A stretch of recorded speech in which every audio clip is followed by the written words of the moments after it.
Hello, hello, and welcome to episode 70 of the Pursuit of Freedom podcast. I'm so proud to say that number, 70. 70 episodes, that is unreal. And it's not really a number I expected to get to when I launched the podcast. I wasn't even sure how long I would make it, but here we are. I just want to have a quick reflection on the year. It has been quite a tumultuous one, I must say. But I'm smiling because it was a great year. I'm smiling even as I'm in my van. I've got a battery-operated light so you can see me because my electrical system has decided it's just had enough. My battery bank is kaput. I'm at a caravan park. I usually prefer to be off-grid, and I'm having to stop and actually look for work so that I can fund a new electrical system. And if you know me, you know I'm not really a fan of working for other people, so it's a pretty big deal for me. But here I am smiling. This year has taught me so much, and I have seen the podcast grow a lot. The last 3 months, there's been the most number of people listening in that there has ever been, which is really cool. So keep listening, keep sharing, and stay tuned for this episode where I talk to Alex Sanfilippo. He's the founder of PodMatch, which is a platform I've been using to source some of my guests. But this episode today, I think, is very timely because it's the new year and it's on trend to set New Year's resolutions. I'm not the biggest fan, and I was going to do a solo episode talking about this and offering some insights. But actually, Alex says it better. He is here to share his approach to goal setting. And hearing Alex's approach has really blown my mind. It's quite simple, but it's powerful. He essentially coaches me through setting a big goal for this year. So please listen, because there are stats out there. It's anywhere from 20% all the way down to 9%. Only 9% of people actually achieve their New Year's resolutions. That is atrocious. So what is that about? I don't think it's that we don't want to achieve these goals. So what's going on? I think it's how we're setting the goals and the goals we are setting. So listen up. This is going to be a good one. Happy 2025. I hope you spend some time to reflect on 2024, the good bits, the bad bits, the meh bits. It all happened and it's all okay. G'day and welcome to the Pursuit of Freedom podcast. I'm your host, Rosie Burrows, and I'm on a journey to find my freedom so that I can help you do exactly the same. Join me each week as I share the stories of everyday people who have found their own paths to freedom. I'm not going to focus on job titles and accolades because I don't care about that stuff, and neither should you. I want to uncover what truly makes you tick. Who are you when you step away from society's expectations and follow your heart? I still haven't figured it out yet. Have you? Either way, buckle up because it's going to be one hell of a ride. Welcome back to the Pursuit of Freedom podcast. I'm really excited for today's episode. I got to admit, I'm a little bit starstruck. So if I stumble over my words, that is why. Because joining us today is, he's a serial entrepreneur. He's a podcaster. He's the founder of PodMatch. It's Alex Sanfilippo. And I just want to say thank you for making the time to join us today. Yeah, Rosie, thank you so much for having me. And thank you for just your support of PodMatch. You've been, since the day you showed up, you've just been a gift. So I'm really honored and excited to be here with you today. Now, you are an advocate for non-outcome based goals. But tell me, what on earth is a non-outcome based goal? Yeah, the goal setting thing. I used to be the guy who's like, beginning of the year, here's 50 things I'm going to accomplish in the next year, right? And they were all outcome based, which means I'm going to be able to bench press this much. I'm going to be able to do this. I'm going to go to this many different countries, right? And that's an outcome. A non-outcome based goal to me is more so focusing on the lever that triggers possibility. And so what I mean by that, an example, yes, I'd like PodMatch to continue to grow because we know when we reach certain financial milestones, we can do things like drop our payouts from $100 to $25, even though our cost goes up substantially, but we can do that, right? So instead of saying we need to now make this much MRR, monthly recurring revenue, right? Instead of saying that, we find the furthest thing from that triggers that to possibly happen. And for me, what I've determined that is one-on-one interactions with podcasters. As weird as it sounds, when I talk to podcasters, they tell other podcasters, And so now I'm like, okay, if we need to go this threshold, I'm going to make a point to talk to 5 different people this week. And then I'll do 6 if we want to go higher. So the non-outcome based goal I'm focused on, it weirdly enough, is just, did I meet my quota of talking to 6 people today? Wow. This week? Have I had these conversations? And to most people, that sounds crazy. Like, wait, your only goal is to talk to 6 people? I'm like, yes, because that is the trigger, right? That is the mechanism for reaching all these other things. And I like doing that type of goal setting better, because if you can connect it to a human, it's so much better. If I say I want my MRR to reach this level, then I'm not thinking about the people anymore. I'm thinking of people as dollars. We do not use the word user anywhere on our website, anywhere internally. We call them members of our community. Love it. Because we do not want to lose sight of the fact that these are humans. They are not numbers. They are not users. That is a human being. That is a life that we get the opportunity to serve and to love and to impact. And so when I can bring all of my goals down to be non-outcome based, just 6 conversations. So I guess there is like a goal, which is 6 people today, right? 6 people this week. And so I just focus on that. And I've gotten really good at reverse engineering things, saying this is the end result, but I don't want to think about that anymore. I'm just going to leave that. We're not going to write it down anywhere. What do I need to do to get there? I bring it down to the most smallest daily action level, and I focus just on that. This is incredible. You'd like walk us through an example of how you would set a goal. Like, okay, maybe we think, because it's, Christmas, New Year's, everybody's setting goals. This is the time of year, all these ambitious goals. I'm going to lose 10 kilos. I'm going to run a marathon. I'm going to earn 6 figures in my business. They're all very outcome-based things. But from what I'm understanding, you're not saying they're bad things to want, but we're going about setting the goal wrong. So can you walk us through an example? You tell me what you need from me. I really want to workshop this so people get it. Yeah, I mean, we've talked a lot about business. So I'm going to take it away from that. You mentioned the gym is a great example. So one of the things I sacrificed when I started PodMatch, like full transparency, Alicia and I had some savings, which we're very thankful for, but we sold anything we had, we sold everything. And we decided we're going to go all in on this, which is apparently bad business advice. So I'm not telling people to do that, but we were like, that's the only way we can do this. And over 2 years before we made a dime with it, we were on our last month being able to pay off the credit card. And after that, that would have been it. Like we would have started going into debt the last month. And that is when it turned. And I'm very thankful that happened. Something I sacrificed during that time was even going to the gym. Like I worked out at home for a little bit, but I just I wasn't very good at that. Like I was like, 10 minutes here, 10 minutes, whenever, right? And so like I more recently just finally like got back into a gym membership. I waited too long, but I lost 10 pounds over 4 years, which doesn't sound like much. I lose weight if I don't work out. Sorry to some people that are like, oh, well, that must be nice. Like I get really skinny and it's uncomfortable, right? So anyway, I'm working my way back now. But I decided, okay, what's my goal? Is it to put my 10 pounds back on? And I'm like, no. Yes, but if I say that's my goal, all I'm going to do now is step on the scale every single day to see if I've got my 10 pounds back. Right. And like, I always tell people like, hey, if you want to like lose weight or gain weight, like don't invest in a scale or a mirror, like invest in the thing that's actually going to do that. So for me, I'm like, okay, that's the wrong idea. The 10 pounds doesn't actually matter. What I want to do is be healthy. And I know I'm healthier at 10 pounds, but okay, how do I invest in my health?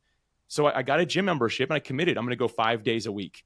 Which means Monday through Friday, I'm going to go to that gym for 1 hour and I'm going to show up there. I'm going to make sure that especially my first 2 meals of the day and my last, I eat 5 times a day. I've always kind of just been like that. But my first 2 and my last one specifically are going to be really healthy. And so every day, all I'm doing, again, I'm not focused on putting on the 10 pounds, not focused on getting stronger. I'm focused on saying, hey, I got to remember it's on my calendar. I go to the gym and I make sure I eat my first, second, and last meal really well. And so that to me is like a non-outcome based goal. It's just a daily action. I built it into a habit. And guess what? I'm going to wake up in a few months. Not that I'm going to check, but I bet I'll have my 10 pounds where I like to be. My energy levels will be up to where I really like them to be as well. I will have achieved the quote unquote goal, but I didn't actually focus on the goal. I just focused on the small daily action instead, the commitment that I made to myself that will ultimately lead me to where I want to go and beyond. This is such a powerful reframe for me. Can you help me walk through one of mine? This would be so fun. Okay. I'm going to say this out loud. I haven't really shared this with anybody, so here we go. We're putting it out into the world. I would love to earn a full-time income through podcasting, right? That's a fairly outcome-based goal, yeah? Because it's monetary. I want to earn, if I do the sums, I'll have a figure that I need to just cover everything. So how could I set a goal the way you do it? Yeah, first off, you will need to define this top level at first. Like, I would literally ask you to write down on paper so you know it, so you can reverse engineer, but then Gotcha. throw it Yep. away. So like a full-time income to some people, I know people in my life, they're like, hey, if I can make 30 grand a year, that's a full-time income. I know there's like, man, I gotta make 400 or 400,000 or more. I'm like, Yeah. wait a minute. Like, It's so a bit of for you, disparity there. Yeah. maybe we just, for sake, I'm not like the best at math on the fly, so can we just say 100,000? I don't know if that's like ridiculous on either side, but maybe we just say that that's That's a like the nice full-time round number. Yeah. Yeah, it's a round number. Yeah, so I'm not using it for any reason other than that. Everybody, just you're like, oh, Alex, I knew he was like that. Calm down. Right? Like, Yeah. you're like, I knew he was like that. I'm like that because it's too much or not enough. Like, what are you saying? Yeah. So let's just say it's that, and you want to do it through podcasting specifically. So like $100,000 now, it's like what I would do is reverse engineer. Like, how much does that equal per day that you want to work? Do you like to work 4 days a week, 5 days a week, 6 days a week? I never recommend 7, but if you like to, no, thank you. Yeah, it's important to take a rest. So like, let me see, like next year, what 266 work days seems right, and someone listening is gonna be better at this than I am, so they're gonna be like, hey, come on now. Like you know what you're talking about. I'm actually gonna go over to AI because it actually helps with this a lot. I love this so much. Is that okay that we're doing this? Yes, is this all right? Please. Okay. I love it. And I do not plan this stuff. Everybody knows this, but this is genuine. Alex had no idea I was going to ask this. Neither did I. And here we are. We're figuring it out. This is how you reverse engineer your goal. Yeah. Yep. You want to work 5 days a week? Is that what you said the number would be, or 6? What did you say it was, or no. 4? 3 or 4. Okay. 3's the dream, but 4 I would do. Yeah. We're doing the dream. Let's do 3. Let's do 3 today. All right. Ooh, scary. Okay, so what I'm typing is I want to make $100,000 per year, but only want to work 3 days per week. How much do I need to make per day? This is just going to give us a good baseline to start with. Yeah. So this is a lot. Like when you break it even at the day level, it's scary. It says $641.03. So that's what you have to make per day. So my first thought is like, what is realistic in podcasting that could potentially even bring that number into existence? Right? Like what is it? Because I think a lot of us in podcasting, we always think advertising is the first thing. Yeah. If you're going to do ads and want to make that much per day, you'd have to have like an extremely massive podcast. And data just shows that most podcasts aren't big. Yeah. Like there's very few that are big, and that's actually okay. So to me, like that automatically rules that first thing out. So again, reverse engineering this, like if we're just like looking at, okay, what's the ideas on the table, build out a list of them, advertisements are probably not going to be it, because you're going to have to grind so hard to build up that listenership to get anywhere near that level. Yeah. So now in my mind, it's like, okay, so what's the next most likely thing?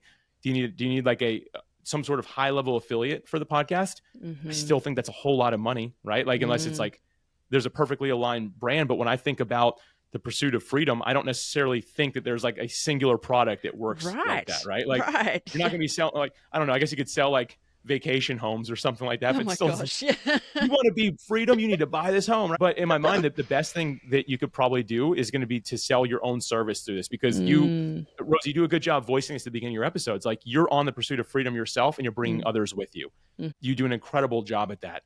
I think if you had some sort of, more so like you're offered some sort of coaching, some sort of mastermind type of thing where you bring people in like a group setting where you're saying, hey, let's do this together. Let's discuss what we're learning.